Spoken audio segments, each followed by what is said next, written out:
नमस्कार, मी राहुल नमस्कार, मी सुमित आणि आपलं स्वागत आहे एका नवीन भागात ज्याचं नाव आहे संवाद जनतेचा. आज आपण इथे बोलणार आहोत राजकारणावर, समाजकारणावर आणि अशा मुद्द्यांवर जे थेट जनतेच्या आयुष्याशी जोडलेले आहेत.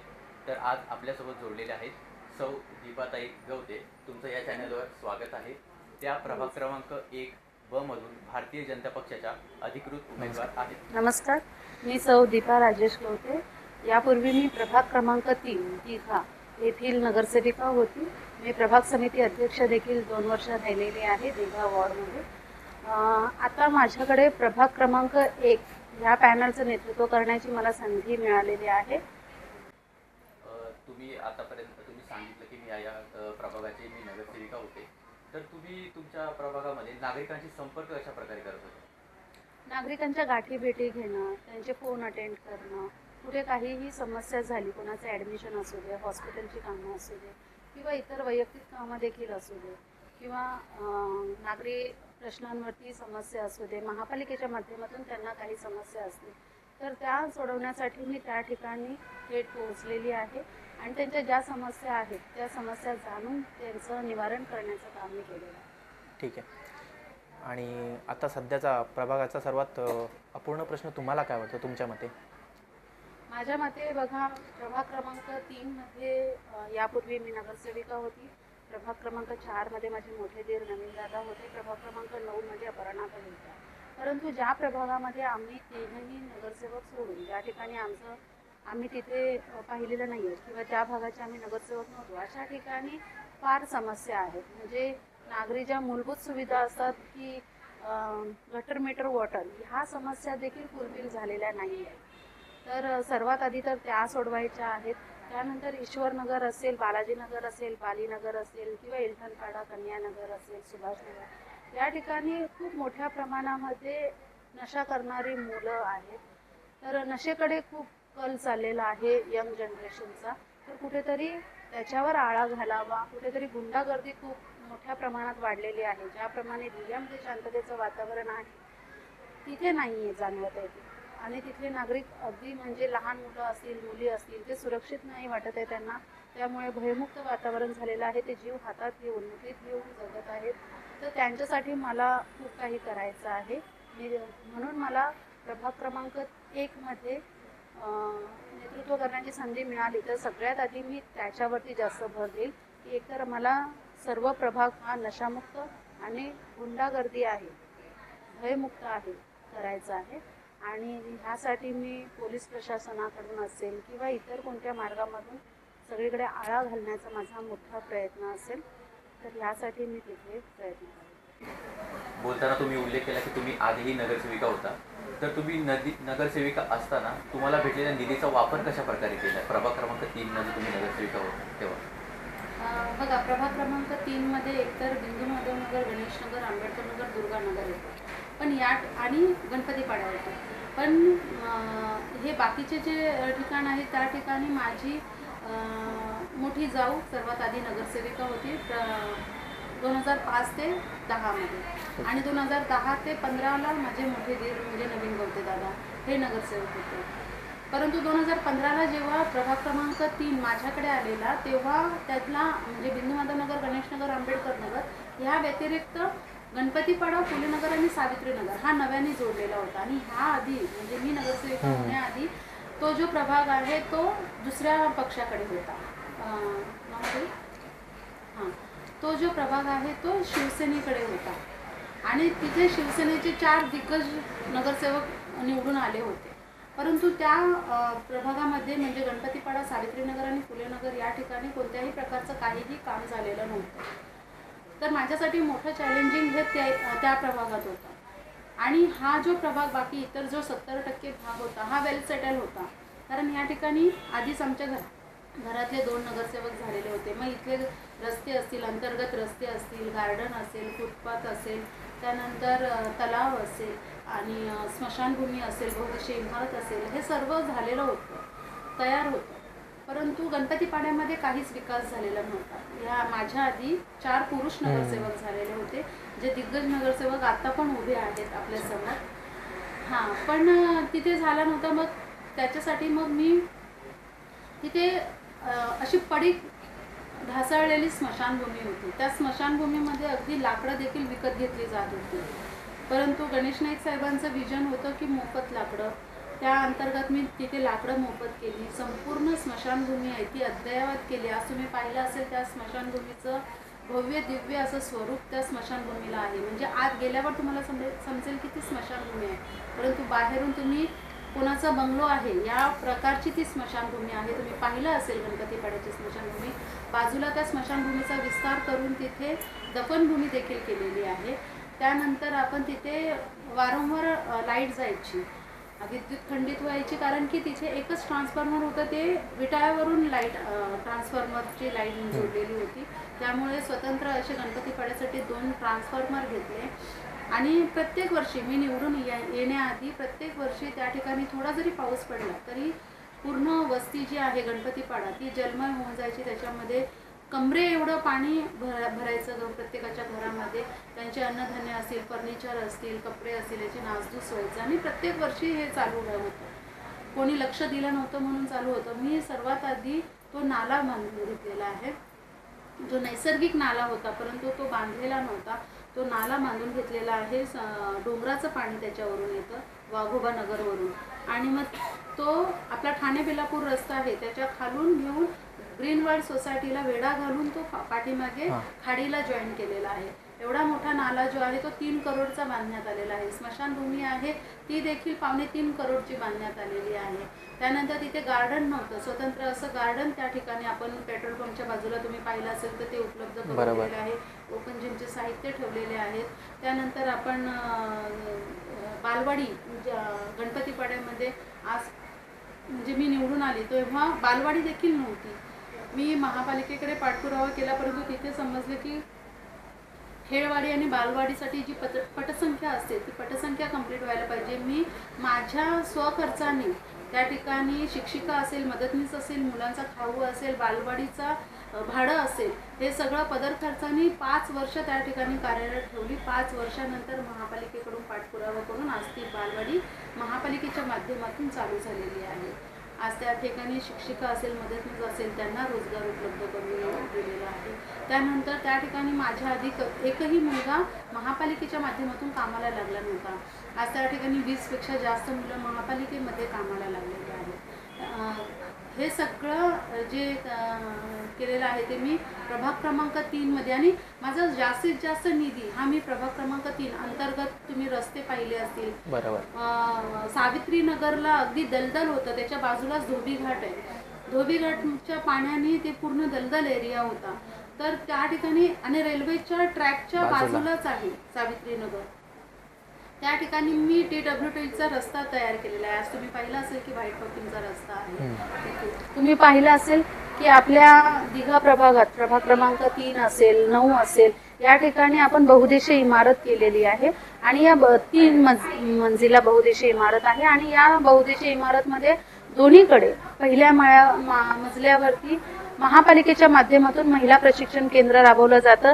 त्यामध्ये आपण महिलांसाठी शिलाई मशीन असेल मोफत शिकवली जाते. त्यानंतर ब्युटी पार्लरचे कोर्सेस असतील, त्यानंतर महिलांचे जे ज्वेलरी असतात ते मोफत बनवण्याचं काम असेल, त्यानंतर मग कागदी पिशवी बनवण्याचं काम असेल, त्यानंतर मग ते इमलीचं असेल, हे सगळे छोटे मोठे उद्योग असतात. महिलांना घर बसल्या मेहंदीचे कोर्सेस असतील, असे रांगोळीचे कोर्सेस असतील, हे महापालिकेच्या माध्यमातून फ्री ऑफ कॉस्ट वर्षाच्या 12 महिने चालू असतात. आणि बऱ्याच महिला सगळ्याच म्हणजे एखादा कोर्स केलेला असेल तरी दुसऱ्या कोर्ससाठी देखील लाभ घेतात. आणि महिलांचा प्रतिसाद तिथे त्या ठिकाणी भरपूर पाहायला मिळतो. उत्तर भारतीय महिला सगळ्यात जास्त त्याचा लाभ घेतात आणि ह्याचा पण अभिमान आपल्याला वाटतो की आहे. आणि त्याशिवाय महापालिकेच्या माध्यमातून महिलांना त्याचं मार्केटिंग कसं करायचं ह्याचं देखील प्रशिक्षण दिलं जातं. सर्वात मोठं असं आहे की शिकून एखाद्या माणसाला माहीत नसेल की व्यक्तीला की कुठे जाऊन मार्केटिंग करायचं, कसं करायचं, तर त्यांना ती देखील महापालिकेच्या माध्यमातून ट्रेनिंग दिली जाते. तर माझं आता हाच उद्देश आहे की ज्या प्रभागाचं नेतृत्व आपण नव्हतो आधी करत, ते जे प्रभाग आपल्या बरोबर आता नव्याने जोडलेले आहेत, जसं की प्रभाग क्रमांक 2 आहे रामनगर, अर्धा ईश्वर नगर आहे, त्यानंतर प्रभाग क्रमांक 5 आहे सुभाष नगर, इलठणपाडा, कन्हैया नगर, त्यानंतर प्रभाग क्रमांक 6 आहे यादव नगर. तर हे नव्याने जोडलेले प्रभाग आहे, इथे हे सगळं जनजागृती झालेली नाही आहे. तर माझं जास्तीत जास्त फोकस या प्रभागांवर राहील की त्यांनी देखील ह्या योजनेचा लाभ घ्यावा. एक वैयक्तिक प्रश्न विचारू इच्छितो की राजकारण आणि घर या दोन्ही ठिकाणी मल्टीटास्किंग करावी लागते, तर तुमच्या मते सर्वात कठीण कुठं असतं, की घरात की राजकारणात? नाही, हे बघा, कठीण मला तरी काही वाटत नाही. आधी वाटत होतं सुरुवातीला, कारण 2014 पासून मी राजकारणात आलेली आहे. त्याच्या आधी म्हणजे माझे दीर, माझे मोठी जाऊ ते होते आणि माझे मिस्टर असायचे, पण माझा तेवढा सहवास नव्हता. मी चूल आणि मूल इथपर्यंतच समाविष्ट होते, म्हणजे इथपर्यंतच माझा सहभाग होता. पण जेव्हा 2014 साली मला मी आधी 5 नंबर प्रभाग आहे, सुभाषनगर, रिलठणपाडा, कन्हैयानगर, त्या ठिकाणी काम केलं सुरुवात. त्याच्यानंतर मग प्रभाग क्रमांक 3 मध्ये मला नेतृत्व करण्याची संधी मिळाली 2015ला, परंतु 14ला मी तिथे वर्क करत होते 5 नंबर प्रभागामध्ये. तेव्हा माझा मुलगा 3 वर्षाचा होता. मग तेव्हा मला थोडंसं कठीण झालं 1 वर्ष, पण नंतर माझी मुलं पण समजूतदार आहे, माझी मुलगी पण समजूतदार आहे. माझी मुलगी तेव्हा 3रीला होती आणि मुलगा 3 वर्षाचा होता 2014 साली. आणि नंतर मग मुलं मला समजून घेतात, त्यामुळे आणि मिस्टर आहेत ते पण मला खूप सपोर्ट करतात. पुन्हा मला सांभाळून घेणारी माझी मोठी दीर आहेत, माझी मोठी जाव आहे, जे राजकारणात प्रत्येक पावलावरती म्हणजे मला सांगतात की कसं करायचं, काय बोलायचं, काय करायचं आहे. त्यांच्या मार्गदर्शनामधून मी राजकारणात सक्रिय झाली, तर मला कुठे राजकारणात तरी त्रास झालेला नाही आहे. आणि राहिलं मुलं माझे समजूतदार आहे म्हणून घर पण माझं मी दोन्ही मी बॅलन्स करते बरोबर. मला कुठे काही कमी वाटत नाही आणि कठीण जात नाही. त्याशिवाय तुम्हाला माहिती आहे की आपला दिघा हा स्लम एरिया आहे, तर या ठिकाणी MIDC असेल, सिडको असेल किंवा फॉरेस्ट असेल, ह्या प्राधिकरणाच्या जागा आहेत. तर कधीही कुठेही थोडं कारवाई करतात, म्हणजे मनमर्जीप्रमाणे हे सर्व चालू आहे. तर हे कुठेतरी थांबावं आणि नागरिकांना एकदाचा सुटकेच्या विश्वासाचा मिळावा म्हणून आपण महापालिकेच्या माध्यमातून SRA किंवा क्लस्टर योजना राबवायची आहे आपल्याला. तर ह्यासाठी आमचा खूप मोठा प्रयत्न चालू आहे की जनतेला स्वतःचं हक्काचं असं एक घर मिळावं, जे 500 स्क्वेअर फीटचं असेल, ज्याच्यात हॉल, किचन, बेडरूम, बाथरूम ह्या सगळ्या सुविधा असतील आणि ज्याच्यावर कधीच टांगती तलवार राहणार नाही, तोडक कारवाई होणार नाही, सर्वांना आपलं हक्काचं घर मिळावं, ही माझी आणि आमच्या कुटुंबाची प्रमुख भूमिका असणार. ताई, असा SRAचा मुद्दा आपण घेतला, पण त्या SRA मध्ये जेव्हा लोकांना जी घरं भेटणार आहे ती त्यांना त्या राहत्या जागी भेटणार की कुठे दुसरीकडे भेटणार, कारण हा एक महत्त्वाचा मुद्दा आहे. कारण त्या सर्व लोकांची कामे इथे आजूबाजूलाच कुठेतरी आहे म्हणून ते तिथे राहतात. तर याच्यामध्ये हा महत्त्वाचा मुद्दा आहे की ती घरे त्यांना तिथेच भेटणार की दुसरीकडे? नाही, हे बघा, आता तुम्ही बघितलं असेल की दिघ्यामध्ये हे जे काही डेव्हलपमेंट चालू आहे, जसं आता आपण एवढा सुसज्ज असा तलाव केलेला आहे, बाजूला जॉगिंग ट्रॅक केलेला आहे, त्यानंतर गार्डन आपण 1 होतं आज 4 केलेले आहेत, त्यानंतर आपण दिघ्यामध्ये स्टेशन देखील आणलेलं आहे. ह्या सगळ्या सुखसुविधा आपण का केलेल्या आहेत? येथील नागरिकांना केलेल्या आहेत. जर SRA किंवा क्लस्टर योजना आपण राबवली आणि इथल्या नागरिकांना जर आपण बाहेर कुठे पाठवायचं असेल तर ह्या योजना आपण मुळात आणल्या नसत्या. आपल्याला ह्या योजना आहेत ज्या या नागरिकांसाठी, दिघ्यातल्या ज्या मूळ स्थानिक रहिवासी आहेत त्यांच्यासाठी जर आपल्याला राबवायचं आहे, तर क्लस्टर असेल किंवा SRA योजना असेल, ते राहत्या जागेवरतीच, म्हणजे आपण तर हा प्रयास करतोय की दिघ्यात पण इथे तिथे नाही, तर विष्णुनगरच्या लोकांना विष्णुनगरमध्येच, बिंदू माधव नगरच्या लोकांना बिंदू माधव नगरमध्येच, असे जे नगर आहेत त्यांना त्याच ठिकाणी SRA असेल किंवा क्लस्टर असेल या योजनेअंतर्गत त्याच ठिकाणी त्यांना बसवण्यात. तर बघा, आपल्याला दिघ्यामध्ये शाळेचं म्हणालो आपण की महापालिकेच्या माध्यमातून एकतर हिंदी मीडियम आणि मराठी मीडियमची शाळा आहे, परंतु आता कल इंग्रजी माध्यमांकडे आहे. परंतु आपल्या इथले जे जनता आहे त्यांचं हातावरचं पोट आहे, तर ते तेवढं त्यांचं शिक्षण जे इंग्रजी माध्यमातून फीस जास्त आकारली जाते, तर ते फुलफिल करू शकत नाही. पॅरेंट्स आहेत ते मुलांचं शिक्षणाचा खर्च उचलू शकत नाही. त्यामुळे महापालिकेच्या माध्यमातून CBSE बोर्डची शाळा आपण या ठिकाणी राबवण्याचा पूर्णपणे प्रयत्न करत आहोत. आणि मला माहिती आहे की आपण एकदा ठरवलं गवते कुटुंबानी, नवीन गवते कुटुंबानी, तर ते यशस्वी होणारच. आणि त्या व्यतिरिक्त आपली पाण्याची टाकी आहे, त्यानंतर शाळा, हॉस्पिटल आहे, माता बाल रुग्णालय आपण जे बांधलेलं आहे, पाण्याची टाकी आहे, त्याचं उद्घाटन आपल्याला घ्यायचं आहे. तर ती देखील एक हे आहे. आणि त्या ठिकाणी मोठ्या प्रमाणामध्ये मुलं असतील, महिला असतील, म्हणजे त्यांना रोजगार मिळावा. जसं की आता आपण बघायला जातोय की महिलांचा राजकीय हे जे प्रत्यक्ष रूपांतरण म्हणजे महिला जास्त राजकारणात सहभागी होत नाही, त्यावर तुमचं काय म्हणणं आहे? नाही, महिला जास्त राजकारणात सहभागी होत नाही असं तुम्ही नाही म्हणू शकत. कारण भाऊ, बघितलं असेल तुम्ही की आपल्या दिघा परिसरात ज्या ठिकाणी अपर्णाताई आहे, मी आहे किंवा नवीन दादा पण आहे, तर मी आमच्या 3 प्रभागात तरी सांगू शकतो की जेवढे पुरुष कार्यकर्ते आहेत तेवढ्याच खांद्याला खांदा लावून आपल्या बरोबर महिला आहेत. उलट मी ह्या पलीकडे जाऊन असं म्हणेल की महिलांचा सहभाग आपल्यामध्ये जास्त आहे.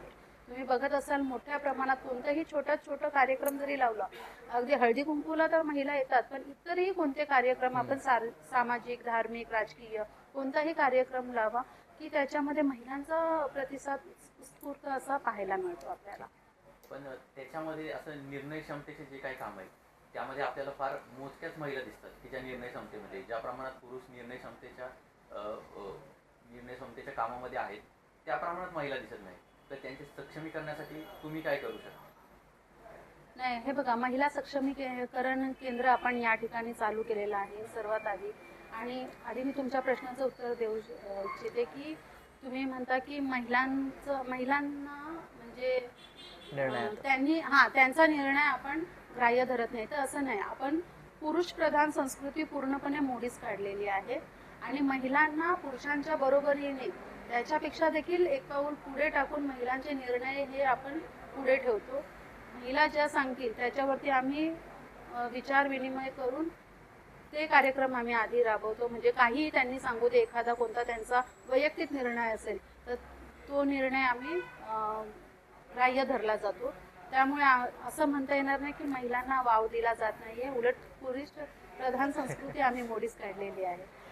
त्यानंतर महिलांसाठी सक्षमी केंद्र आपण या ठिकाणी बहुउद्देशीय इमारत आहे, त्या ठिकाणी वर्षाचे 12ही महिने आपण चालू ठेवलेला आहे. तर त्यामुळे महिला बऱ्याच ज्या आहेत त्या स्वावलंबी बनलेल्या आहेत. महापालिकेच्या माध्यमातून या ठिकाणी वेगवेगळ्या प्रकारचं प्रशिक्षण दिलं जातं. आज तुम्हाला माहीत असेल की महिला दुपारच्या फावळ्या वेळामध्ये घरात बसून आपल्या सर्वांना विनंती आहे, आम्ही 4ही उमेदवार भाजपाचे आहोत. आमच्या समोरची निशाणी ही कमळ आहे. तर आम्हा सर्वांना कमळ या निशाणीसमोरचं बटन दाबून सर्वांना प्रचंड बहुमताने विजयी करा. धन्यवाद.